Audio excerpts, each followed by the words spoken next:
I'm going to go ahead and get started. So if you haven't met me before, my name is Isabel. I'm the program coordinator for LEAP, working with Assad on all things LEAP Venture Academy and LEAP Venture Studio. So we really want to thank you today for joining our third Diversity and Pet Care Roundtable, and just for continued interest in this program. And especially just want to start off and thank all of our panelists and our moderator for being here today. So I'm going to go over just a few logistics for the call. So as you can see, because we have a pretty large group, we're using the webinar feature for Zoom, which is a little different from our other LEAP events. So unfortunately, attendees, we can't all see you, but you are able to use the chat feature throughout the entire call. So please, if you have questions or comments or want to spark a discussion throughout the roundtable, that's the best place to start it. If anyone wants to jump in later and ask questions, we can even bring them into the panelist side of the call. I think you can also elevate questions and vote them up. So I'll be checking that throughout the call and making sure if we have time once we get through the questions that Denise has written that we ask those as well. Again, the call is being recorded. So this will be up on our YouTube channel later today to share with anyone who was unable to join today. And I think that's all of our logistics. Let me see my notes. But before we begin, I also just want to introduce LEAP for anyone who doesn't know about us before this call. So LEAP is one of the first programs designed to ignite meaningful growth across the entire pet care startup ecosystem. So we have two programs. The first is our LEAP Venture Academy. That's free year-round programming for any pet care startup founder. And we host roundtables like this and our events like our boot camp and our upcoming Cat Summit. We also just closed applications for our premier program, our LEAP Venture Studio, which is a 3-month accelerator that'll be running virtually in the spring. And if you've applied to that program, thank you for sending in your application, and you'll be hearing from us soon. So if you are interested in learning more about LEAP, I'm also going to put our website and our Slack channel in the chat box after this, so you can keep getting engaged with us. So now, without further ado, I want to introduce our moderator for the call. So Denise Cobian is the VP of Brand Strategy at Michelson Found Animals Foundation. Her expertise spans multicultural marketing, brand strategy, and media strategy with an instinct to create positive change. I am especially grateful to her for being here today and for hosting this call and coming up with the topic and leading this great discussion. So thank you to Denise. I'm going to pass it over to you. Sure. So hi guys, thank you so much for joining today. The roundtables have, if you guys have participated in the last 2, they've really given us a forum to discuss some of the things that matter a lot to us when it comes to pet care and diversity. We've talked about the Black Lives Matter movement. We talked about the excruciating lack of diversity in pet care in general. And we've talked about how we as a startup community can challenge ourselves to do better, be better, create more opportunities, hold ourselves accountable.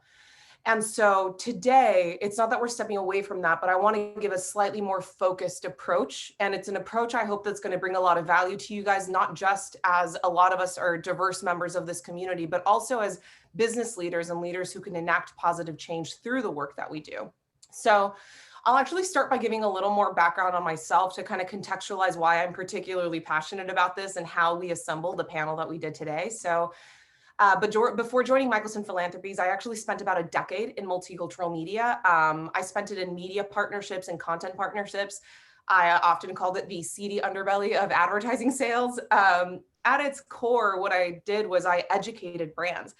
I spent most of my time talking to blue chip companies. These guys had like 8-figure, 9-figure budgets. And I was always surprised at how little they really knew about the American reality, right? I would sit there and people would tell me that their translated 30-second TV spot that went from English to Spanish was suddenly going to deeply engage Latinos, right? Like these are some of the things I came across, and I had to sit there and inform them of like what nativity meant, how whether a Latino was born outside of the US or inside of the US deeply affected their acculturation.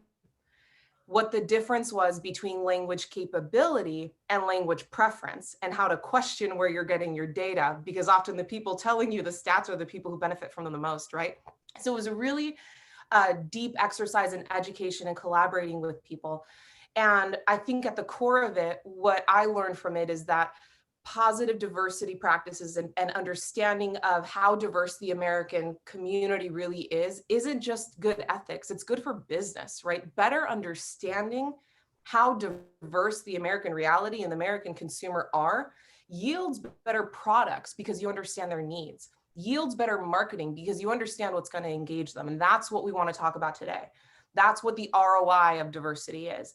It's understanding the American diaspora, and then it's serving them through product, serving them through marketing to build a stronger business. And so I kind of want to level set with a little bit of universe setting statistics here. So the American reality is a really, really diverse one. It's intersectional these days. There will be a minority majority in the US by 2050. And look behind you, because 12 of the top 15 cities in the US are already minority majority. The sub-age 17 group is already a minority majority. And this diverse reality drives new business. You guys are the ones building the businesses. It drives innovative products, and it drives higher profits. So it's that data, that product evolution, and that marketing strategy, and how it yields money. That's what we're going to talk about today. Because like I said, positive diversity practices aren't just good ethics. They're good for consumers and they're good for business. So the two ways this panel is going to be different than the last two is, the first one is I'm going to invite us to look at diversity a little broader than we have in the past two. We've been focusing heavily on race. Race is the most important and urgent topic that needs to be on all of our minds. But when it comes to discussing the opportunity for businesses to grow, it's not the only function of diversity we should pay attention to. So today I'm going to ask that we pay attention to diversity as a function of race and ethnicity, diversity as a function of gender identity, as a function of household income, level of education. Struggles with mental health can be a form of diversity, a subset of a consumer that we can take a look at. Geographic setting, all of these are different ways I want us to consider the true diversity of our consumers that we're trying to reach, so we can better product develop, better market, better serve, and grow our businesses. And second, I know that tying the word diversity to profits can often feel icky. This is not exploitative. This is how we serve. This is how we don't leave anybody behind. So I want us to get really, really comfortable looking at diversity as a proper business practice that's going to drive better results. My last note before I introduce our panelists is going to be that this is meant to be a discussion. We don't want to talk at you. I know I've been talking for like 5 minutes now. We don't want to talk at you. What we want to do is spur a dialogue. What we want to get you guys to do is drop chats into the chat box. Drop a question. If you don't agree with what we're saying, throw that up there. Let's talk about it. My goal is to get us all just a little bit more curious, just a little bit more aware, so that when we hang up from this webinar, we're all better capable to have deeper thought processes, to have deeper decision-making processes against our business, and to better assess and serve the diverse communities. So that's where we're at. I'm now going to introduce our panelists, and I'm doing it in alphabetical order. So first up is Jesus Chavez. Jesus is managing director of Black Brown, a strategic advisory firm that helps companies navigate the intersection of digital and diversity. He's an entrepreneur and advisor with deep understanding of digital operations, content marketing, social platforms, and business strategy. Previously, he was chief executive officer of Vertical Networks, which is the world's leading mobile-first content studio. And he was chief operating officer at Mitu, a leading creating digital media company and entertainment for Latinos. And he and I actually worked together for almost 3 years when we were there. So that's Jesus. Hey, everyone. Next, I'll introduce Steve. So Steve Feldman is the executive director of the Human Animal Bond Research Institute. I'm sure many of us know who HABRI is. His mission is to advance the science that demonstrates the positive roles that pets and other animals play in the integrated health of individuals, of families, and of communities. He's an experienced public affairs advocate, and he's worked in areas that include wildlife conservation, animal welfare, healthcare, and education. So he brings a lot of knowledge on the policy and the research side of the house as well. Third is who I want to grow up to be, who is Christina Lopez. Christina Lopez is the CEO of the One Health company. She's actually one of the few female Latina Native American CEOs in the animal health industry. Their flagship product, which many of you may have heard of, is Phytocure. It addresses the #1 disease killer in dogs, which is cancer. And I also want to note that Christina is a pretty well-rounded badass. She previously served on the board of International Planned Parenthood. She also worked on a PhD with the civil rights revolutionary, Dr. Cornel West. And she's been recognized by the World Economic Forum in Davos as a young global leader and the International Women's Forum as a rising star. Hello, hello. And finally, we have Angela Medlin. Angela is a former Nike design director and entrepreneur who was inspired by her English bulldog Whoopi and years of travel and design. And she founded House Dog. And House Dog is a modern, eco-friendly dog accessory brand based in Portland. And she creates sustainable dog accessories and clothing. So she's really at that intersection of pet care and sustainability, which a lot of us are watching thrive right now. So that is our panel. And I actually thought, so in terms of universe setting, I wanted to toss the first question over to Steve.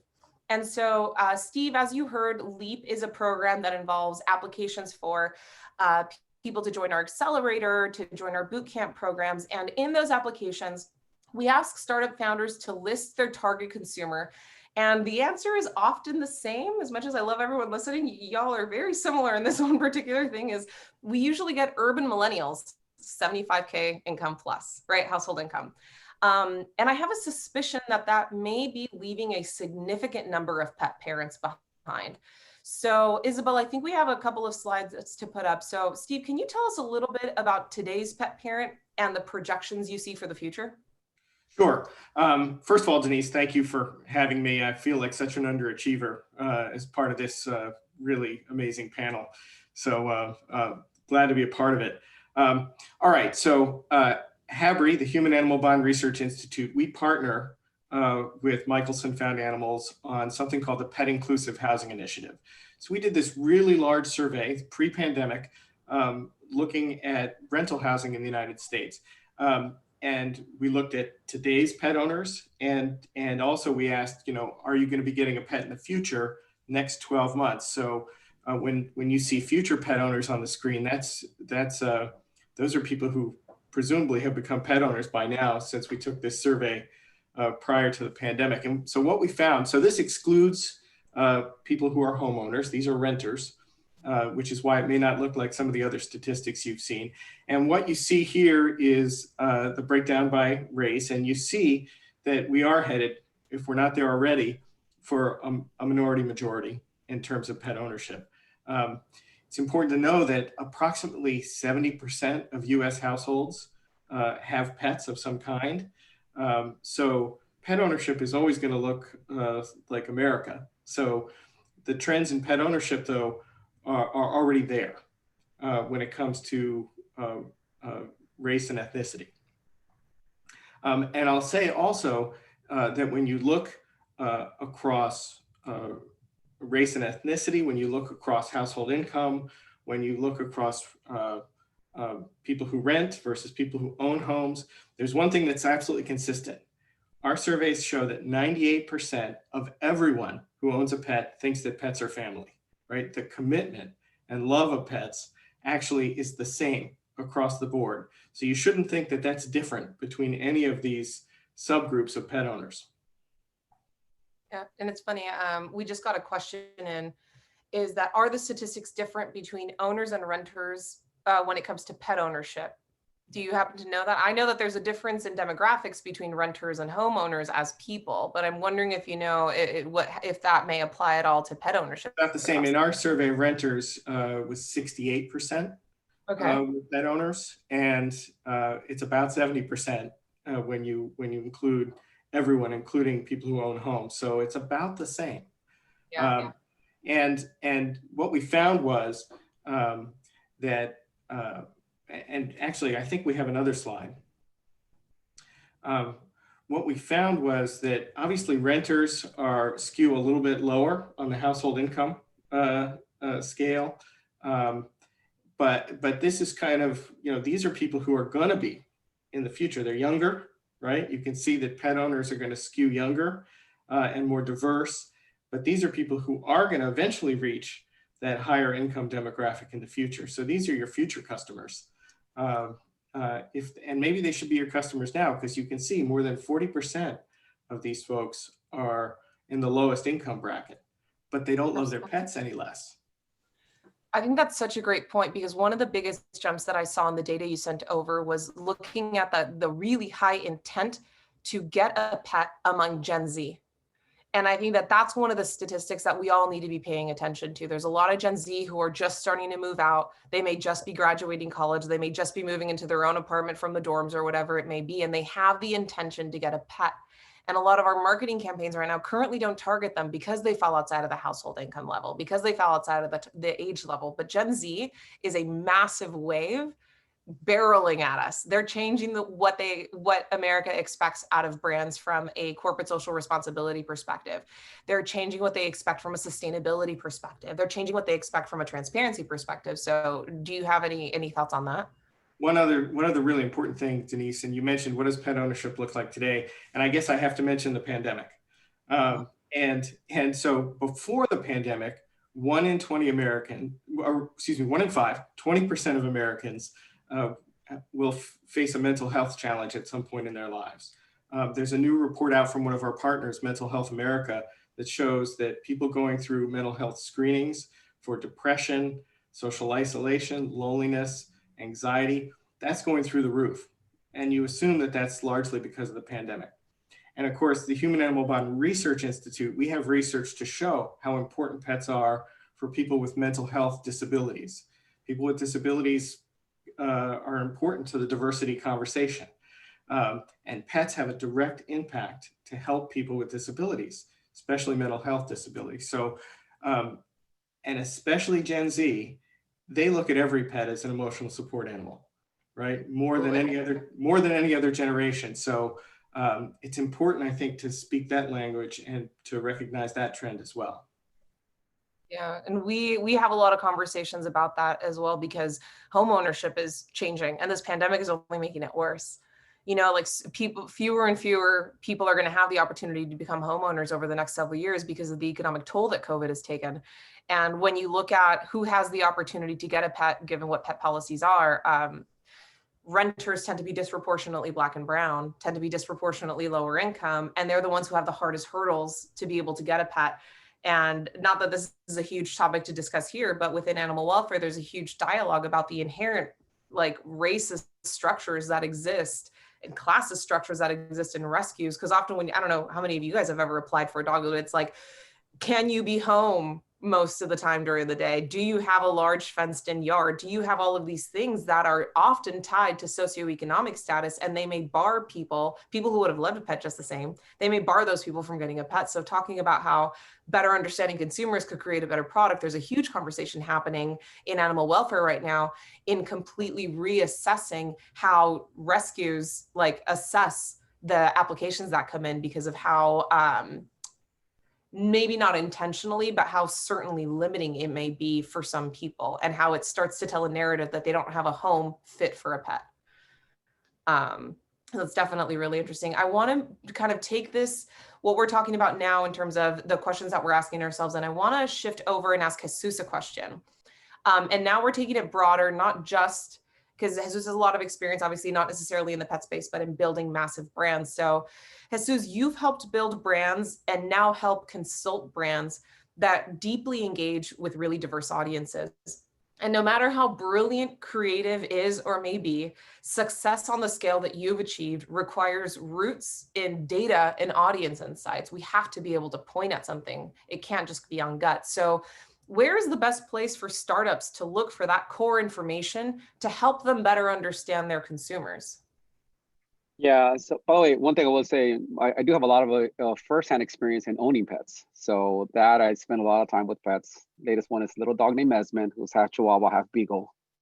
So that's the latest one. But no, I mean, in terms of the type of work that we do, I mean, I think one thing that I would say, even taking a little bit of step back, what you said at the beginning, a lot of what our firm focuses on is specifically looking at diversity as a source of growth for organizations, right? And part of the challenge that we see all the time is the way that most organizations think about diversity or engaging diverse consumers is almost everything happens what we consider at the bottom of the funnel, right? And what we mean by the bottom of the funnel is that once companies have developed what their products, services are, they just think about, well, how could I get, brown people to buy this, right? Which then turns into some kind of marketing campaign.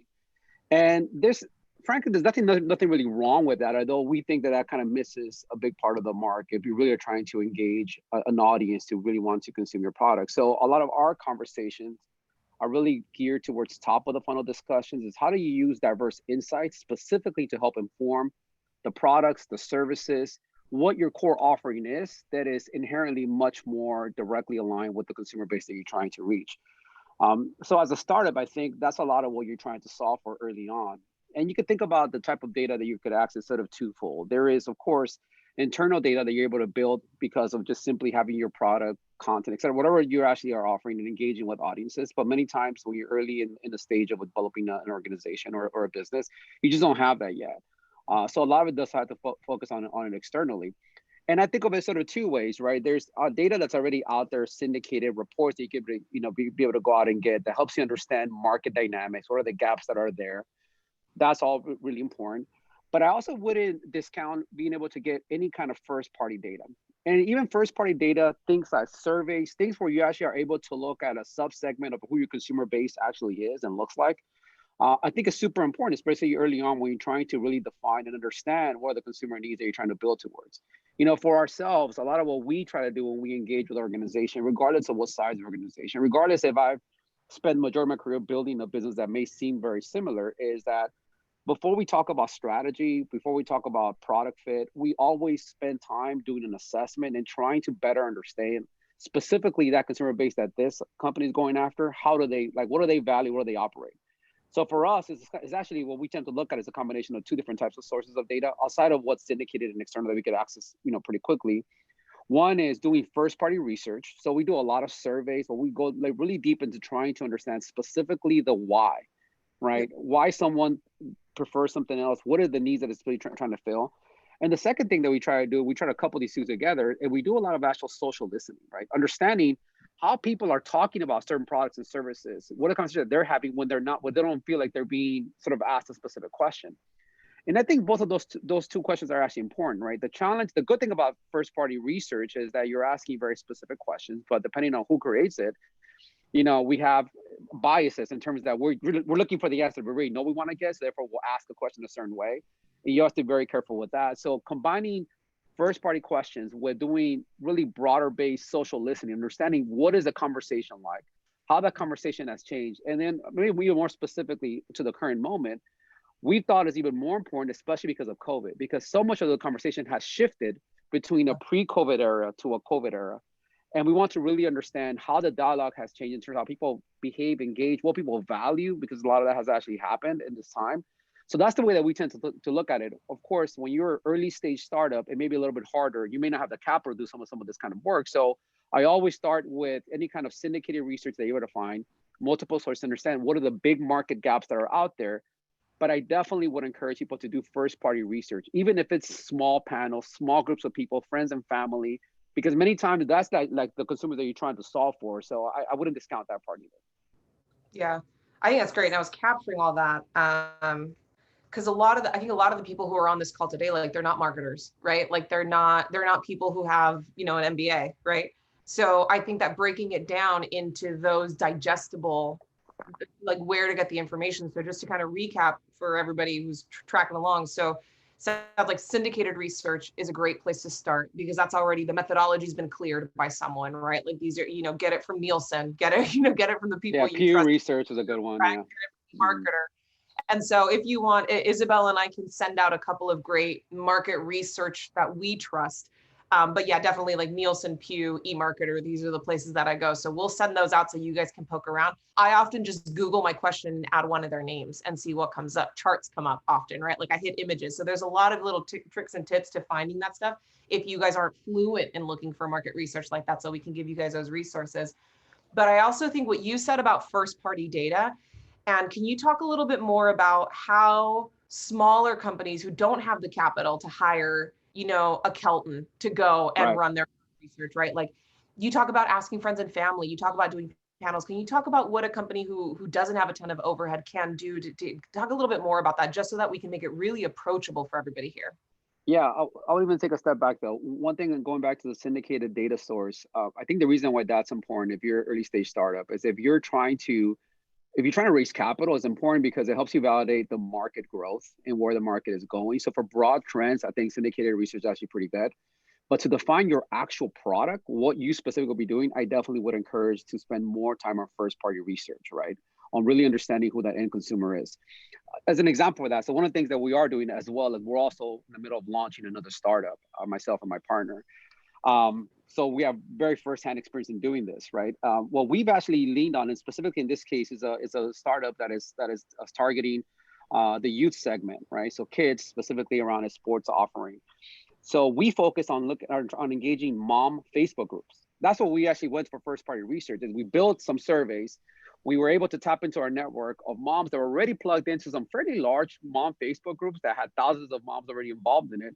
And frankly, just put those questions out, right? We connected a couple of moms, put the questions out, asked broad questions about how do they see the concerns with their kids of not being active? What do they see as the main reasons or causes for that? What are the kind of solutions that they're looking for? What are some of the barriers that they've seen as to not being able to have their kids be more active? By the way, this is all pre-COVID. So the reality, we should be doing this again in a COVID environment, right? But that's a pretty easy execution where you're able to do this and then get a pretty large sample base pretty quickly of getting some first party research. So to me, those are really important to define your actual product, meaning this is exactly what I want to go out and do and build.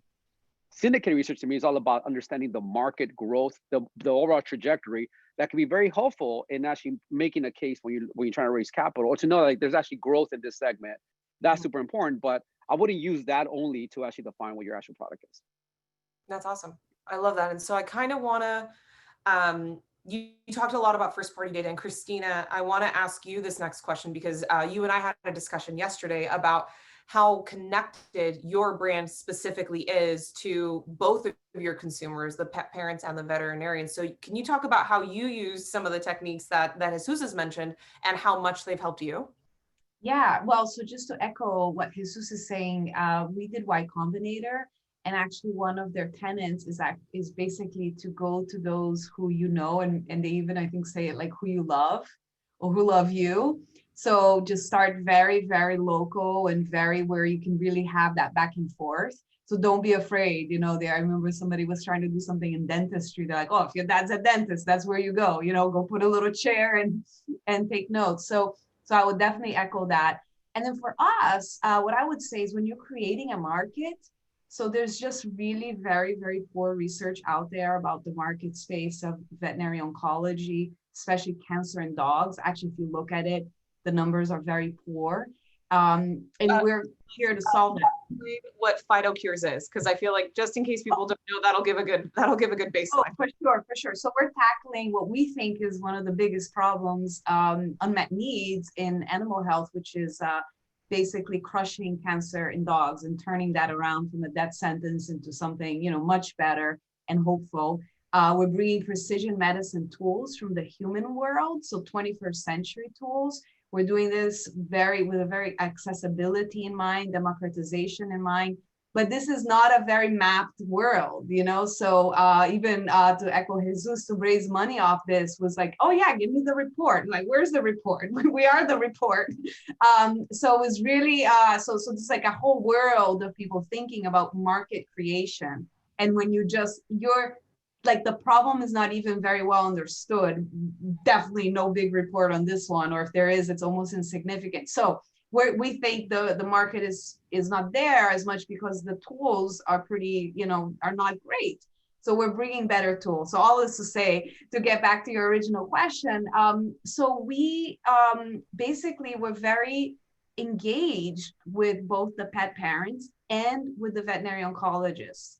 The pet parents can just sign up and have a chat with us, and we can't control who it is, right? So they just flood because there's such a lack of information. There's like a big knowledge gap. The R&D, the cancer R&D world is way ahead. And then when you look at what's out there, when you Google for dogs, it's very poor. So those folks, and you'd be surprised, exactly. Like, I think originally my team might have thought, oh, it's all going to be a certain type, millennials in a city. Not at all. Oh my God.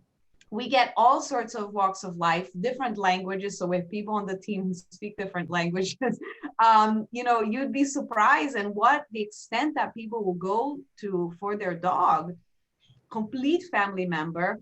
And so by having that open channel that they call us and we do a free, kind of like expert support, and we can't treat, right? So we're not giving medical advice, we're listening, gathering data, and we're also just saying, what do we do and can we help their case, their patient. So in that direct communication is how we really learn. It's like on the phone. And it's pretty incredible. And it really opens, because what happens now is there's very few oncologists in the United States. So there's very few places you could even go get, like, besides what they call like just steroids, basically palliative care, being basically take your dog home and make it feel better, or euthanasia. I mean, those are like the two worlds that are very prominent. And if you want medical care, it's very hard to access, actually, even geographically, financially, everything. So we're like reimagining this entire world. And lastly, I would say that what we offer is in the space of precision medicine and targeted therapies. We help enable with a pharmacy partner. And targeted therapies, actually, they're not chemo or radiation. They're actually capsules. It's not Advil. This is cancer, right? But still, it's actually administered at home.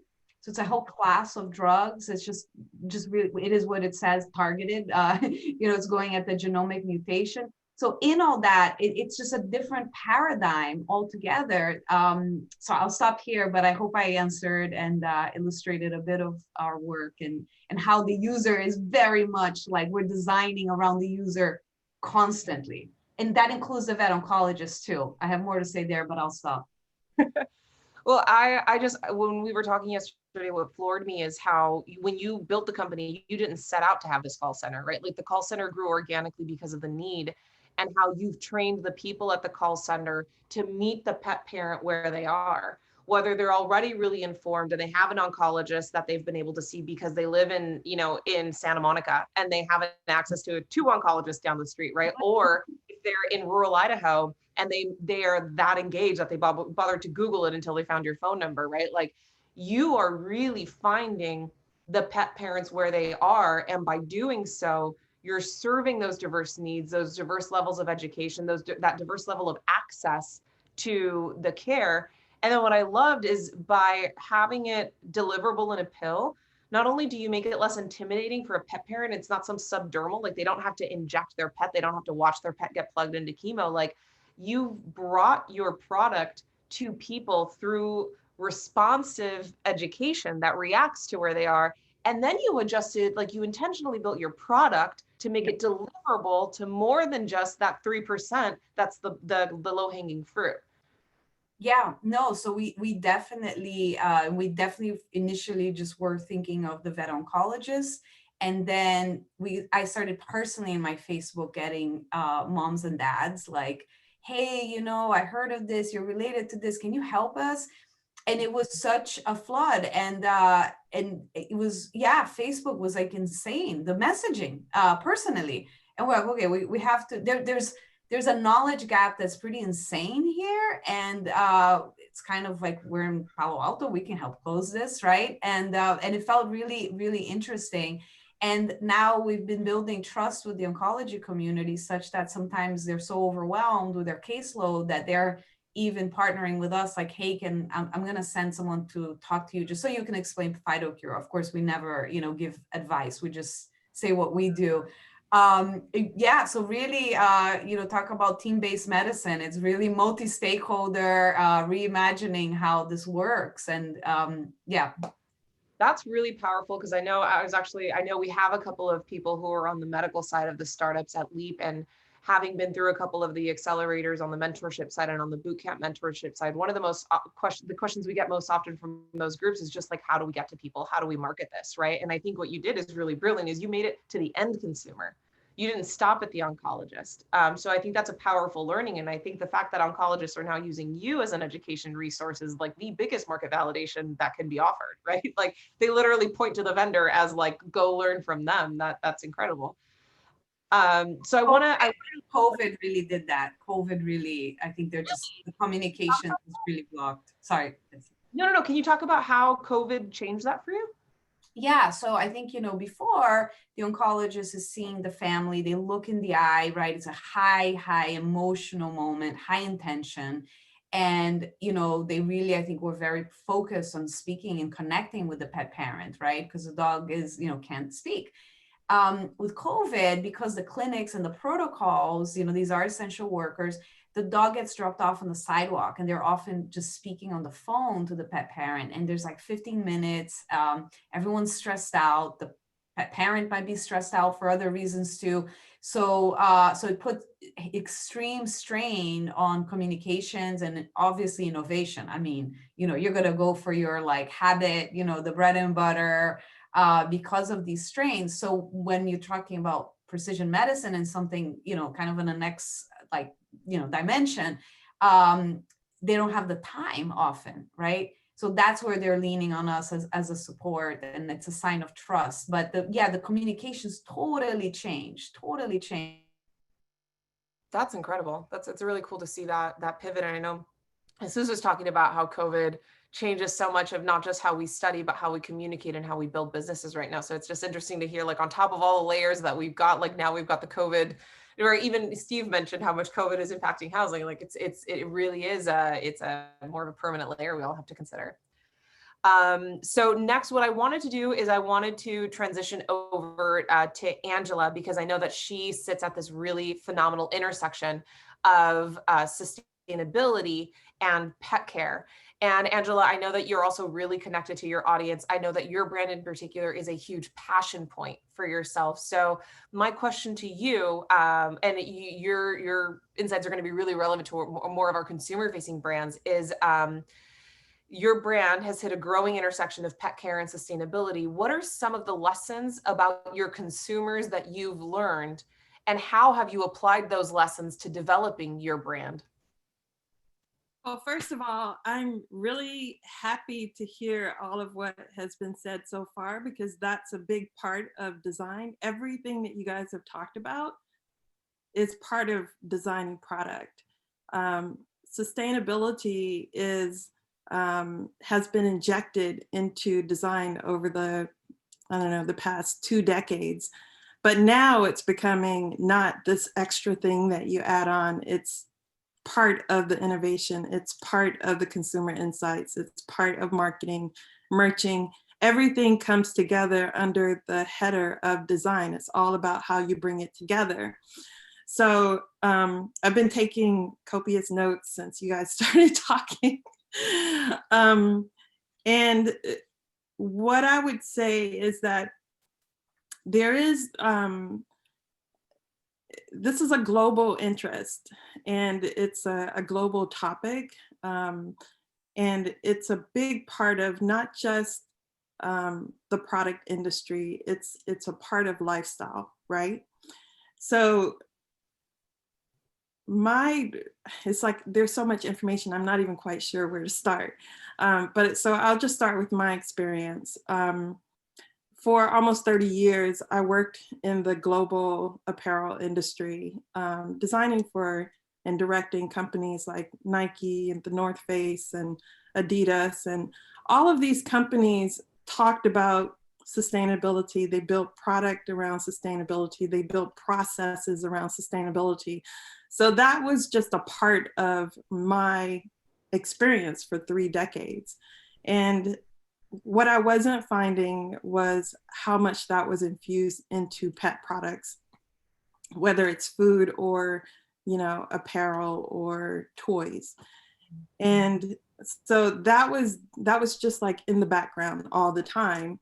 And it's just been something that was just a natural go-to for me.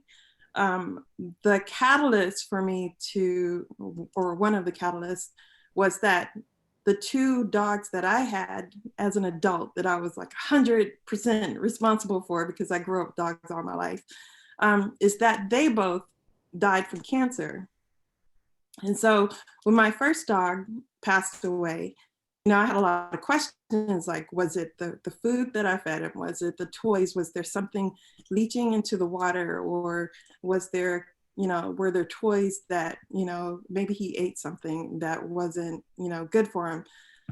I had a lot of questions. So again, that was another reason why I wanted to create product that was more sustainable and non-toxic product that's under that.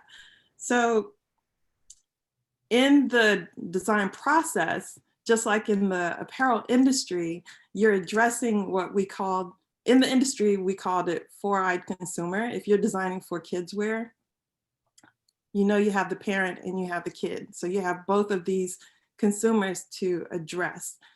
In the pet industry, I call it the four-legged consumer, because you have people and you have the pet. And, you know, a lot of what the person wants has to do with aesthetic and well-being and lifestyle. And then you have the pet who just wants to have fun.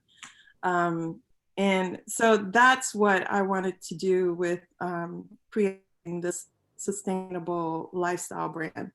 And so just to talk about what that could look like in design, under sustainability. So consumer insights, huge. And that's the first place that I would start, because you want to problem solve. You want to understand why consumers want certain product or need certain product, and just understand their mindset. And the first person I started with was myself, on a couple of the things I've already shared.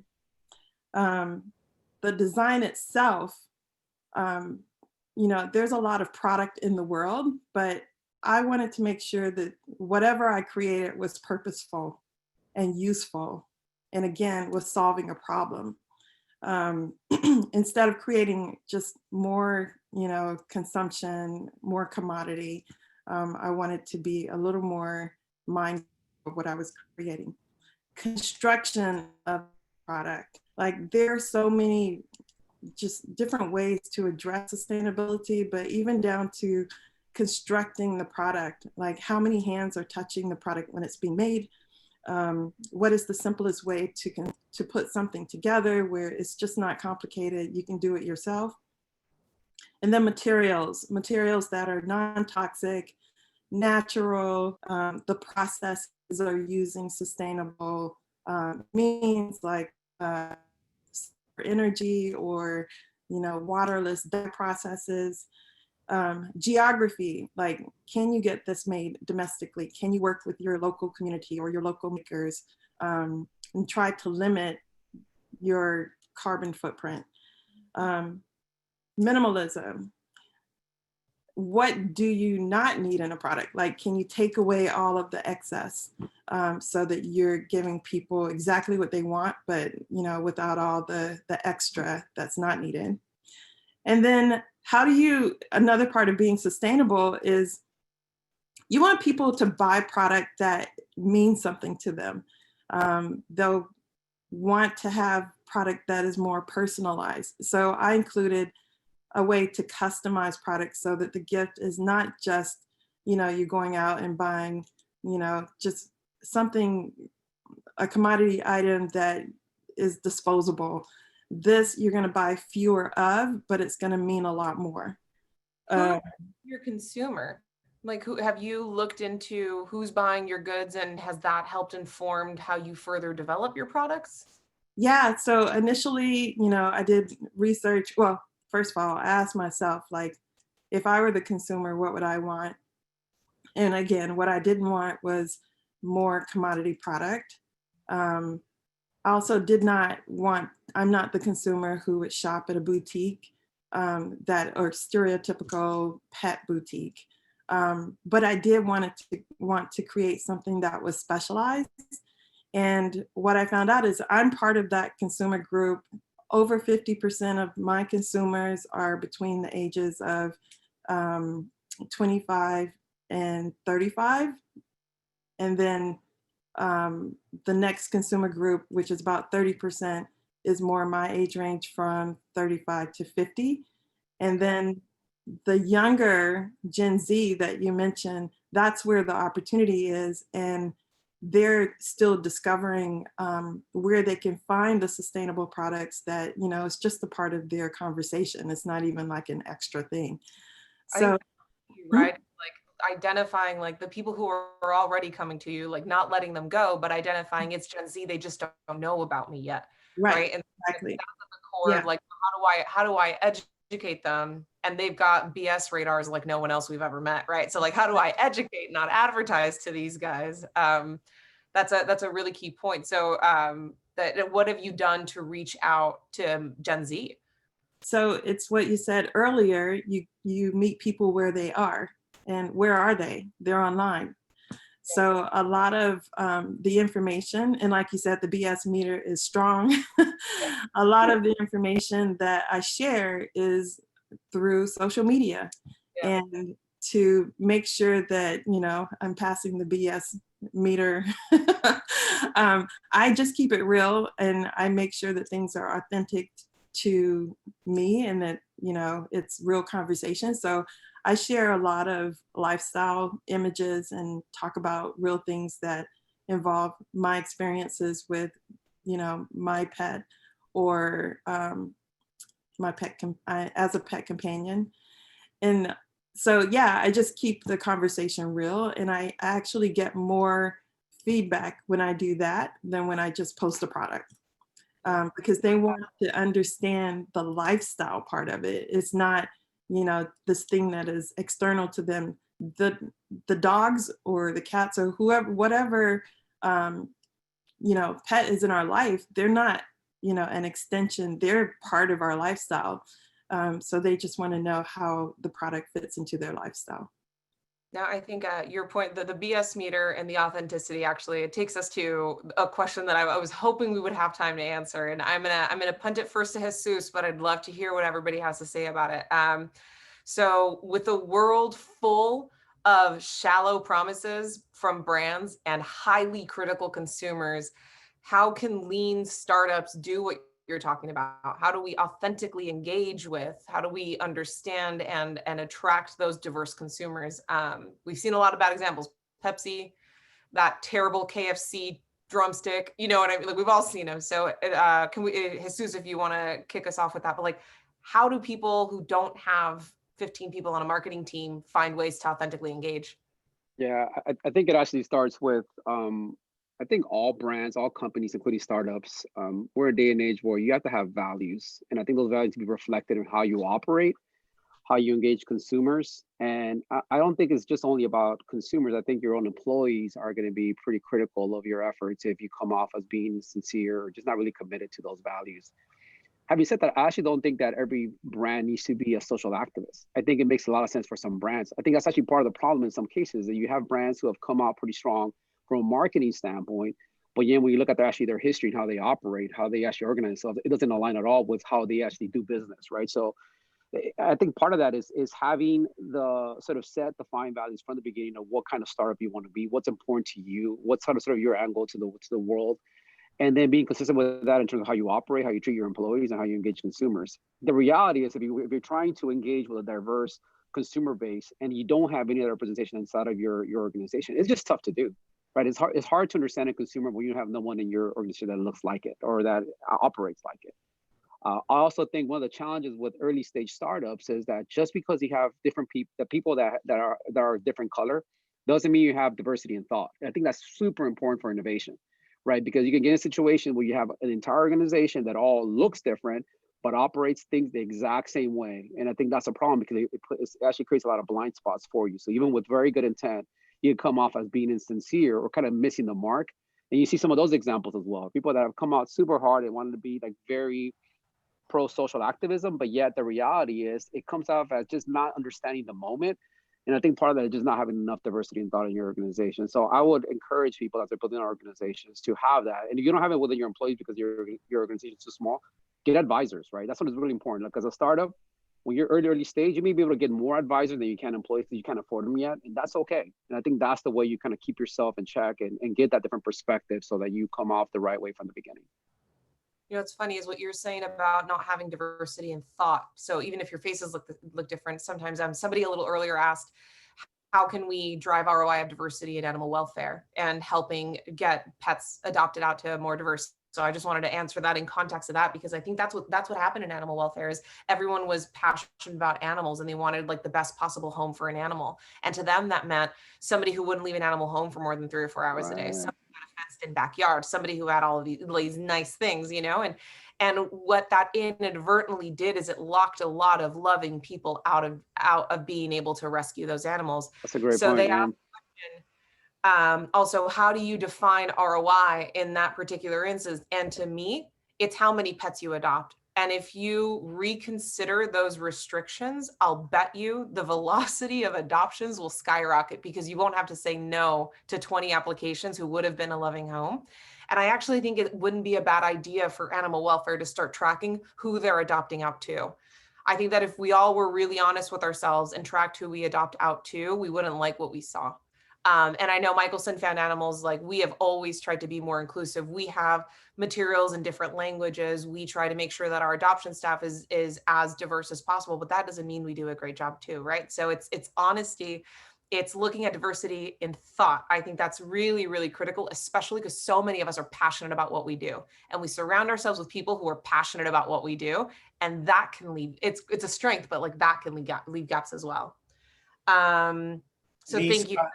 I guess I would add that most pet companies, most people in animal welfare, anybody involved in this loves animals. And so the strength of the human animal bond is that common denominator across diverse pet owners and future pet owners. So when you talk about being authentic, I would say the acknowledgement of the human animal bond, the love of pets, that pets are family more than ever before. That's the common baseline. And then taking all of the research and the techniques to make sure that you're recognizing how each diverse group acknowledges the human animal bond, because it can be different how you acknowledge the human animal bond and how you recognize it amongst different groups. But that common love of pets is always there. Absolutely. Absolutely. So we unfortunately are running up towards the end of our time together. Thank you. The one thing we're gonna let Assad do the closing remarks, but what I wanted to say is, as a whole, from the audience perspective, you didn't hear us talk about any one version of diversity very much today, and that was somewhat by design. We didn't specifically talk about race. We didn't specifically talk about age or gender identity. We dove into household income a little bit, but what this was hopefully meant to do was to have us all ask ourselves more questions, to have us all get more curious, to hopefully give us some actionable ways to be better informed about our consumer, and to see some phenomenal case studies of how different brands have been built in a way that responds to diverse consumers and their needs, and how that only strengthens product, strengthens marketing, and strengthens profits. So with that, I will send it over to Assad.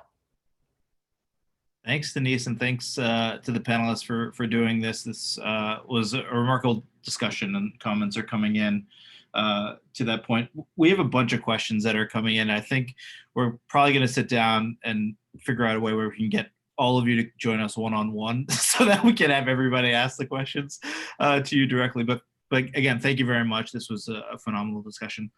For those of you that are not aware, as Isabel mentioned earlier in the webinar, LEAP is a partnership between Kinship, a division of Mars Pet Care, and the Michelson Found Animals Foundation out of LA.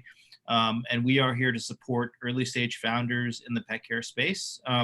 And we have a bunch of programs. You should check out our website, leapventurestudio.com, join our mailing list. We have a really active Slack channel where we can continue this discussion on as well. We can send out that link in a little bit. And then please give us feedback on how we're doing. You know, we know we're not doing everything right, and we're hoping we're doing a little bit and advancing the conversation, but let us know what topics you want us to discuss, how we can improve things that we're doing.